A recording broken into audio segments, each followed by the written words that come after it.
दोस्तों आज जो कॉमिक्स हम पढ़े हैं उसका नाम है नाना नागिन। ये बाकीलाल की कॉमेडी कॉमिक्स है, तो पढ़ते हैं इसको। नाना नागिन।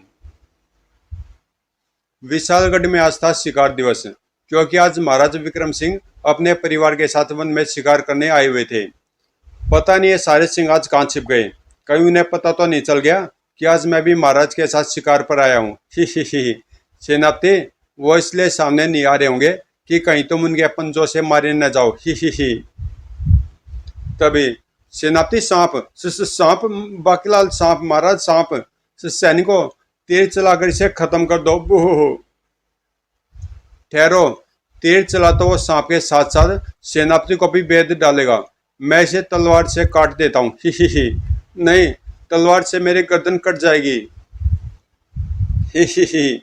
अरे, ये हंस कौन रहा है? ही।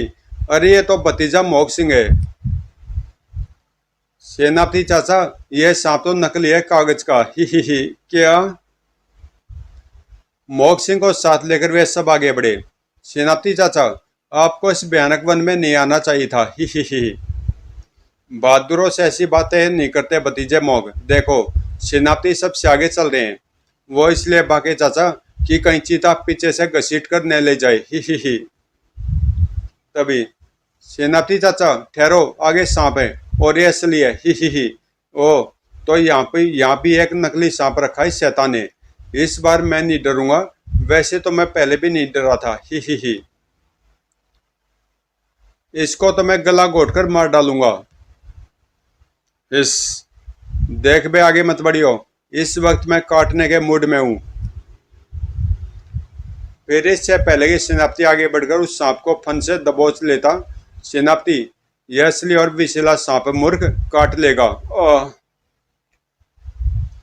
माता श्री, ये देखे सांप की कुंडली के नीचे ये क्या चमक रहा है? अरे हाँ, बाकीलाल देखो तो। बाके ने उस चमकती वस्तु को उठाया और प्रसन्नता से चीख पड़ा, महाराज, ये तो सर्पमणि है। सर्पमणि? मेरे ख्याल से अब हमें वापस लौटना चाहिए, क्योंकि संध्या गहरानी आरंभ हो गई है और थोड़ी देर बाद पशु भी शिकार पर निकल पड़ेंगे। बाकीलाल इत्यादि तो आगे बढ़ गए, मगर काश उनकी निगाहें उस नागिन पर पड़ जाती। हिस, आश्चर्य है, मेरे स्वामी डंक कुमार को सूर्यास्त होते ही मुझे लेने मेरे बॉम्बे में आना था। उनकी प्रतीक्षा करते करते मैं खुद ही चल पड़ी। इन मर्दों का कोई भरोसा नहीं, कहीं दूसरी पसंद न आ गई हो। अगर ऐसा हो गया तो उस नागिन को चुटिया से पकड़कर अपनी ससुराल से बाहर धकेल धकेल दूंगी। मैं बड़ी खुंदक वाली हूँ। गुर्र। ओ हाय हाय, ये क्या? ये तो मेरे स्वामी डंक कुमारी है। इन्हें क्या हुआ? किसने छेड़ डाला इन्हें? अजय, क्या हुआ? कुछ बोलते क्यों नहीं? ओ, बोलोगे कैसे? तुम्हारी तो टैं हुई पड़ी है।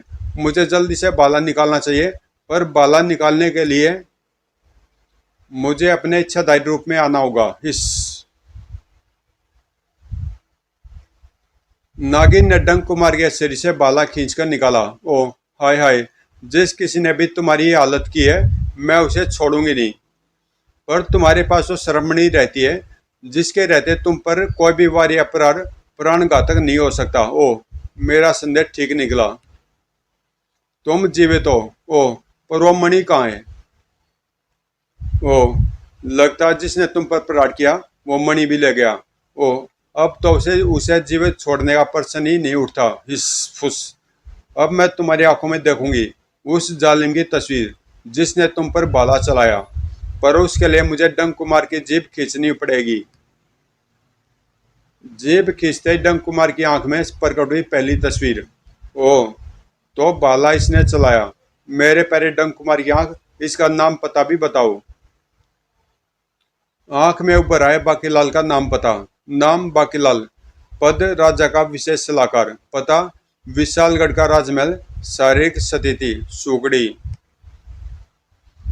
फिर एक एक कर बाकी व्यक्तियों के चेहरे भी उनके नाम पतों के साथ आंखों में दृष्टिगोचर होने लगे। नाम सब सेनापति कहते हैं। काम सेनागिरी, पता छोकरी मोहल्ला विशालगढ़, शारीरिक स्थिति खाते पीते घर का लगता है। नाम स्वर्णलता, काम महारानी हूँ, पता विशालगढ़ का राजमहल, सारी की स्थिति फूंक मारकर देख लो। नाम शकुन अपशकुन मंत्री, कहते हैं काम शकुनों अपशकुनों का इलाज करना। पता राजमहल, शारीरिक स्थिति ईसब गोल की भूसी न खाए तो अगले दिन सेहतमंद दिखता है। नाम भीम सिंह, बचन सिंह, पंगा लालू, वीर सिंह, काम सैनिक। पता आधे समय महल में रहते हैं, आधे समय घर में। शारीरिक स्थिति चारों ही मजबूत हैं। नाम राजकुमार मोहक सिंह, काम खेलना, विद्या ग्रहण करना, शैतानियां करना। पता राजमहल, शारीरिक स्थिति बच्चा है। ओ, बच्चे तो मन के सच्चे होते हैं, इसे तो मैं क्षमा कर दूंगी। और ये क्या, ये कौन है जिसकी तस्वीर आंख के पर्दे पर पूरी नहीं आ रही? नाम पता नहीं, काम पता नहीं, पता पता नहीं। शारीरिक स्थिति देख नहीं रहे क्या? इस बंदे की सिर्फ तोंद आंख के दायरे में आ सकी। ओ, ये तो बच जाएगा, पर कोई बात नहीं, बाकियों को तो ठिकाने लगाई दूंगी। इन्हीं में से किसी के पास होगी सर्पमणि, जिसके दिव्य प्रकाश से डंक कुमार ठीक हो जाएगा। अब सबसे पहले मैं अपने नाक को किसी बम्बी में सुरक्षित कर दूं, फिर शुरू होगा एक नागिन का इंतकाम। ही गुर्र, खुंदकी खुंदक। और उसी रात, भीम सिंह, तुम्हारी पहरेदारी का समय खत्म हुआ, अब तुम जा सकते हो। ओ ठीक है, आधी नींद यहाँ पूरी होगी, आधी घर पर कर लूंगा। मगर भीम सिंह बेचारा क्या जानता था कि आज उसकी नींद हमेशा के लिए उड़ जाने वाली है। ओ कहीं दीप जले कहीं दिल। ए कौन हो तुम? इस सुनसान सड़क पर कहाँ जा रही हो, जल्दी बताओ। मेरा नाम बिम्बो है, मुझे जलती मोमबत्ती लेकर नींद में चलने और डरावना गाना गाने की आदत है। मुझे मेरे घर छोड़ दो। भीम सिंह उसे घोड़े पर बिठाकर ले चला और तब, घोड़ा रोको, मेरा घर आ गया। अरे मगर यहाँ तो जंगल है, तुम्हारा घर कहाँ है? वो देखो, वो रहा। कहाँ?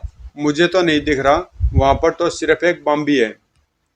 अब मुझे देखोगे तो समझ में आ जाएगा कि वो मेरा घर है या नहीं। ही फुस फुस, खुंदक। ओ नहीं, मुझे मत मारो। तुमने मेरे नाक को मारा होगा तो वो भी ऐसे चिल्लाया होगा, ऐसे ही गिड़गिड़ाया होगा, सुबह बूहू। मर गए तो तुम उस नाक की बीवी हो, पर उसे तो बाकीलाल ने मारा था, मैंने तो सिर्फ बाला दिया था। बूहू। तो अब मरतूले। ही गुर्र हिस। ओ नहीं, तनाक। हा, शुरू हो चुका है कि नागिन का इंतकाम। हिस फुस। महल में खबर भिजवा देना, वरना मेरी लाश को कुत्ते खा जाएंगे। बूहू। नागिन ने रूप परिवर्तित किया। मैं नागिन में इतनी कठोर कठोर हृदय नहीं, मैं तेरी लाश तेरे घोड़े पर रख देती हूँ, यह तुझे महल पहुंचा देगा। हिनिन बेचारा, पहले बैठा था, अब लदा है। बूहू।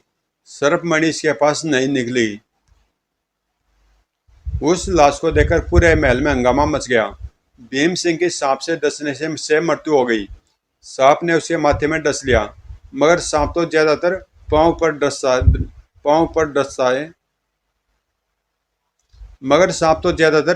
डसता है। राजा विक्रम सिंह ने महल में रात भर के लिए शोक की घोषणा कर दी। भीम सिंह हमारा एक वफादार पहरेदार था, दिन भर घर में जागता था और रात्रि में महल में। आज वो हमेशा के लिए सो गया, तो आज रात्रि गहरी नींद सोकर हम उसे श्रद्धांजलि अर्पित करेंगे। जबकि उसी रात्रि एक एक कर 3 और सैनिकों को भी नागिन ने डस लिया। हिस फुस, ओह ओह, हिस ओह। 3 और सैनिकों की मृत्यु का समाचार सुनकर पूरे महल में दहशत मच गई। और तब, महाराज, एक और विशेष बात यह है कि जिसे सिर्फ मैं ही पकड़ सकता था, और वो ये है कि वो चारों सैनिक कल हमारे साथ शिकार पर गए थे, और वे हमारे साथ उस वक्त भी मौजूद थे जबकि बाकीलाल ने नकली सांप मारा था। सांप असली था सेनापति। हाँ, जुबान फिसल गई थी। और आज एक ही रात में उन चारों सैनिकों का सांप द्वारा काटे जाना यह साबित करता है, महाराज, कि उस सांप का कोई रिश्तेदार हमारे हाथों हुई उस सांप की हत्या का इंतकाम ले रहा है। पर ऐसा तो कोई नागिन नहीं कर सकती है। नागिन? फिर तो वो नागिन हम पर भी आक्रमण करेगी। मुझे तो कैंचुए से भी डर लगता है। नागिन को देखकर तो मैं मर ही जाऊंगा। बूहू। केंचुए से तो मुझे भी डर लगता है, पर मैं महारानी की तरह डरपोक नहीं। बाकीलाल, तुझसे कुछ बोलो। बाकीलाल के रहते अब किसी को भी घबराने की जरूरत नहीं है महाराज। इस बार अगर उस नागिन ने हम में से किसी को भी मारने की चेष्टा की तो वो मेरे हाथों नहीं बचेगी। और उसी रात झुम झुम डलती रात लेके चली मुझे अपने साथ, झुम झुम डलती रात ही गुर खुंदक हिस। अरे ये कौन है जो गाना गा रही है? कौन है? खड़खड़। मैं हूँ, आपके प्राणों की प्यासी, मेरा मतलब आपकी दासी स्वर्ण प्रिया। दरवाजा खोले शकुन अपशकुन मंत्री जी। दरवाजा खोलने पर दासी स्वर्ण प्रिया, मगर अभी अभी यहाँ से कोई और लड़की गाना गाती हुई जलती मोमबत्ती लिए जा रही थी, वो कहाँ गई? मैंने तो किसी को नहीं देखा। मैं तो आपके लिए दूध का प्रसाद लाई हूँ। महाराज ने इंतकाम की अग्नि में जलती हुई नागिन को प्रसन्न करने के लिए दूध का भोग लगाया है। वो कौन थी? कहीं वो वही नागिन तो नहीं जो तुम्हें आता देखकर भाग गई? और तब तो आप जल्दी से दूध का ये प्रसाद ग्रहण करें, कहीं वो फिर से न आ जाए। अरे ठीक है स्वर्ण प्रिया, पर महाराज बाकीलाल महारानी इत्यादि ने तो दूध पी लिया है ना? उन्हें भी देना शकुन अपशकुन मंत्री जी, मगर पहले आप तो पी लीजिए। ठीक है, मैं दूध पीता हूँ। ही। इस दूध में मैंने विष मिला दिया है शकुन अपशकुन मंत्री। मगर तभी तड़ाक, ओ ये क्या? ठहरो शकुन अपशकुन मंत्री, ये दूध मत पीना। बाकीलाल, ये क्या बदतमीजी है? दूध गिराकर जो अपशकुनी तुमने की है उसको ठीक करने के लिए तुम्हें अब 50 हरी मिर्चें 5 नींबुओं के साथ रस में डुबोकर खानी होगी। मैंने शकुनों की है या बदसुकनी, इसका पता तुम्हें भी पता चल जाएगा शकुन अपशकुन मंत्री। वो देखो, अरे ये तो मेरी पालतू बिल्ली तुलिका है। ये कैसे मर गई? यह इसलिए मर गई क्योंकि दूध में जहर था। और अरे वो उदासी स्वर्ण प्रिया कहाँ गई? अभी तक तो यहीं खड़ी थी। इसका मतलब वो उदासी स्वर्ण प्रिया नहीं, बल्कि वही जहरीली नागिन थी जो अपने जहर को दूध में मिलाकर तुम्हें खत्म करने आई थी। क्या बूह, अगर तुम न आते तो मेरी बिल्ली बच जाती। वो बच जाती तो मैं मर जाता। बूह, ये 50 मिर्चें अब तुम खा लो शकुन अपशकुन मंत्री जी। ही। नहीं, उसकी जरूरत नहीं है, क्योंकि मेरी अपशकुनी तो टल गई है। ही बूह। हूँ, लेकिन इस घटना से यह साबित हो गया है कि वो नागिन इच्छाधारी भी है और किसी का भी रूप धरकर आ सकती है। सावधान रहना। अब तो मैं अपने बाप के हाथ से भी दूध नहीं पीऊंगा। गुर्र। और एक कुत्ता भी पालूंगा। कोई भी चीज खाने से पहले मैं कुत्ते को चखा कर देखूंगा। ही बूह। फिर जब बाकीलाल ने विक्रम सिंह को शकुन अपशकुन मंत्री वाली घटना के विषय में बताया तो बाकीलाल, उस नागिन को पकड़ने के लिए कुछ करना ही पड़ेगा।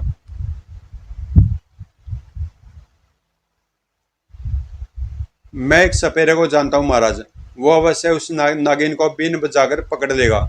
जल्दी आना सेनापति, क्योंकि सांप की हत्या के वक्त तो हम भी मौजूद थे। वो हम पर भी आक्रमण करेगी। बूह।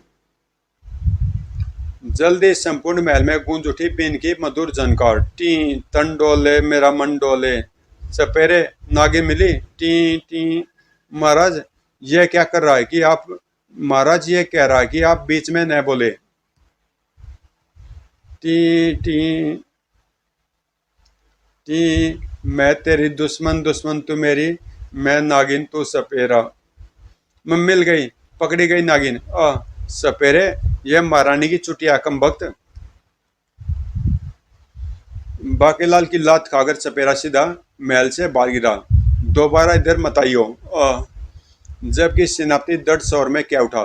महाराज, सपेरा भले उस नागिन को नहीं ढूंढ सका, पर अब मैं उसे ढूंढ कर रहूंगा।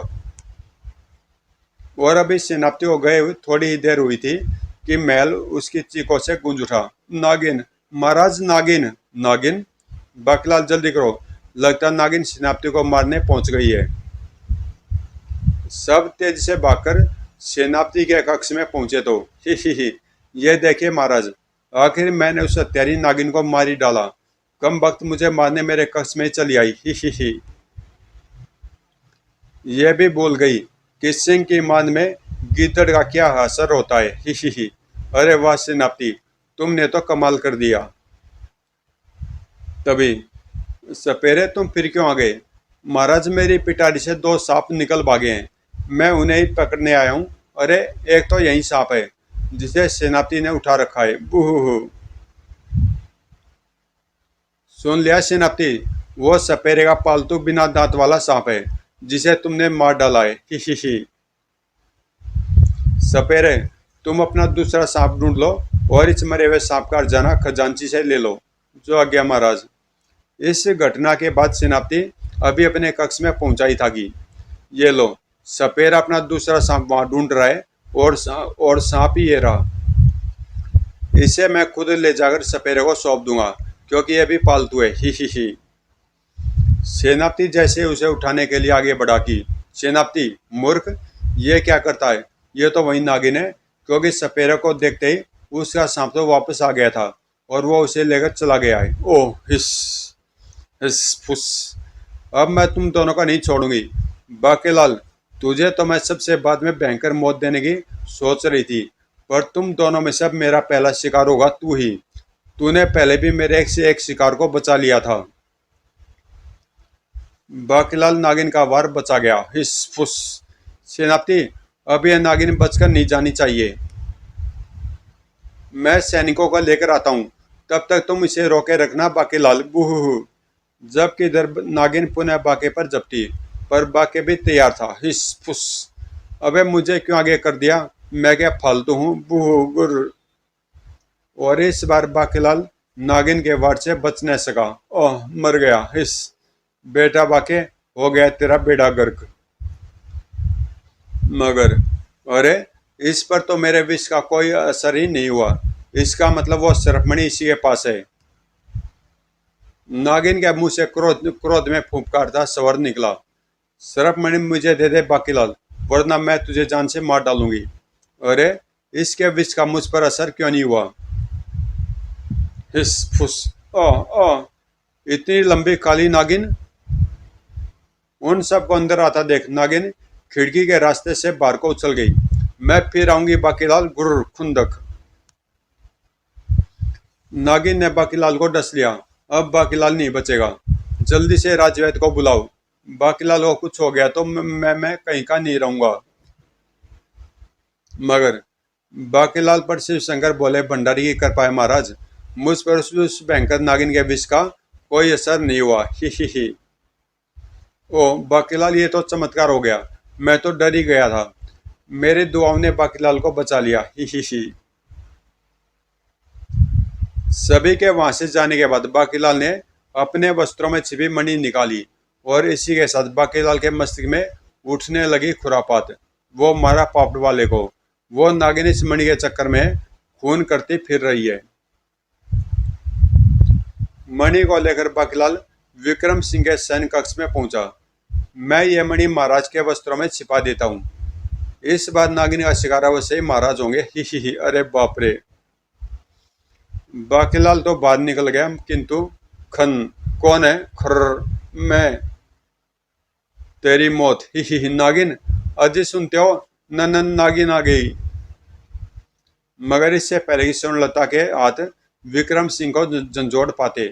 खबरदार, मोटे आदमी गहरी नींद सोते हैं। अगर तूने अपने पति को जगाने की या शोर मचाने की चेष्टा की तो मैं तेरे बच्चे को डस लूंगी। हिस फुस। नहीं, हमें क्षमा कर दो। मैं सपेरे से कहकर तुम्हारे लिए सांप ढूंढ दूंगी। नहीं, वो तुम्हारे कारण मुझसे बिछुड़ गया। अब मैं एक एक करके तुम सबको मार डालूंगी। जल्दी से अपना हाथ आगे कर, वरना मैं तेरे पुत्र को डस कर तुझे निपुती कर दूंगी। और यही वो पल था जबकि मोहक सिंह की भी नींद खुल गई। माता श्री, नन नागिन। मोहक सिंह की चीख सुनकर जाग गए विक्रम सिंह भी। नागिन, ओ, ये तो मोहक सिंह को डसने वाली है। जल्दी कर रानी, वरना मैं तेरे पुत्र को डस लूंगी। मगर इससे पहले कि नागिन स्वर्णलता को डस पाती, विक्रम सिंह ने धक्का देकर उसे एक तरफ कर दिया और नागिन का वार खाली चला गया। नागिन का क्रोध सातवें आसमान पर जा पहुंचा, मगर तभी वह चौंक पड़ी। अरे, ऐसी ही गोल मटोल तो थी वह भी जिसकी आधी तस्वीर मेरे नाक की आंख ने मुझे दिखाई थी। इसका मतलब यह भी मेरा शिकार है। अब तो नागिन पर जैसे इंतकाम का दौरा ही पड़ गया। अब तुम सब मरोगे। गुर्र हिस फुस आ। नहीं स्वामी, पिताश्री। नागिन इस बार संलता की ओर उछली, मगर इससे पहले कि वह उसे भी डस लेती। खचौक। ओह, दुष्ट नागिन रुक जा, अब तू बाके के हाथों नहीं बचेगी। बाके लाल ने आओ देखा न ताओ, ले मर। खच खच। ओह स्वामी, मुझे क्षमा करना, मैं इंतकाम न ले पाई। जबकि इधर स्वामी, एक बार, सिर्फ एक बार उठ जाओ, फिर मैं तुम्हें कहीं नहीं जाने दूंगी। मैं यमराज से तुम्हें छीन लाऊंगी मेरे स्वामी। पिताश्री, अब मैं गुल्ली डंडा किसके साथ खेलूंगा। बूहू। उत्तर पत्नी, तुम विलाप क्यों कर रहे हो? स्वामी, तुम ठीक हो गए? पिताश्री, अरे ये क्या, मोटे पर भी इसका असर नहीं हुआ। ओ, इसका मतलब सर्प मणि राजा विक्रम सिंह के पास है। राजा विक्रम सिंह, मुझे नहीं पता था कि बाकीलाल ने वह सर्प मणि तुम्हें दे दी है, जिसके धारक पर कोई भी प्राणघातक वार नहीं हो सकता। इसलिए तुम भी मेरे विष से बच गए। मुझे अपनी फिक्र नहीं है।